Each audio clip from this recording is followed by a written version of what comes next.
BRS అధినేత కేసీఆర్ నేడు తెలంగాణ భవన్కు రానున్నారు. కేసీఆర్ అధ్యక్షతన బీఆర్ఎస్ శాసనసభాపక్షం రాష్ట్ర కార్యవర్గ సంయుక్త సమావేశం జరగనుంది. ఈ భేటీలో ప్రధానంగా తెలంగాణ సాగునీటి హక్కుల పరిరక్షణ కోసం చేపట్టాల్సిన ప్రజా ఉద్యమంపై పార్టీ శ్రేణులకు ఆయన దిశానిర్దేశం చేయనున్నారు.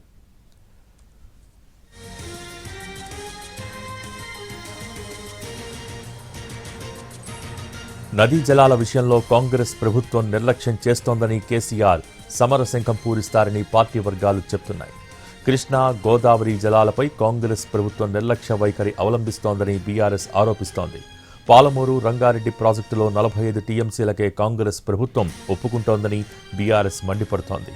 నదుల అనుసంధానం పేరుతో ఏపీ చేస్తున్న జలదోపిడీకి కేంద్రం సహకరిస్తోందని ఆరోపిస్తోంది. పాలమూరు, రంగారెడ్డి ప్రాజెక్టు పరిధిలో 3 బహిరంగ సభలు పెట్టాలని చూస్తున్నారు. ఉమ్మడి మహబూబ్ నగర్ జిల్లాలో మొదటి సభ, ఉమ్మడి రంగారెడ్డి జిల్లాలో 2వ సభ, మరోచోట 3వ సభ నిర్వహించాలని కేసీఆర్ నిర్ణయించినట్టు తెలుస్తోంది. మరోవైపు పార్టీ ప్రక్షాళనపై కూడా ఫోకస్ పెట్టనున్నారు కేసీఆర్. పార్టీని సంస్థాగతంగా బలోపేతం చేసేందుకు ప్రణాళికలు సిద్ధం చేసుకుంటున్నారు.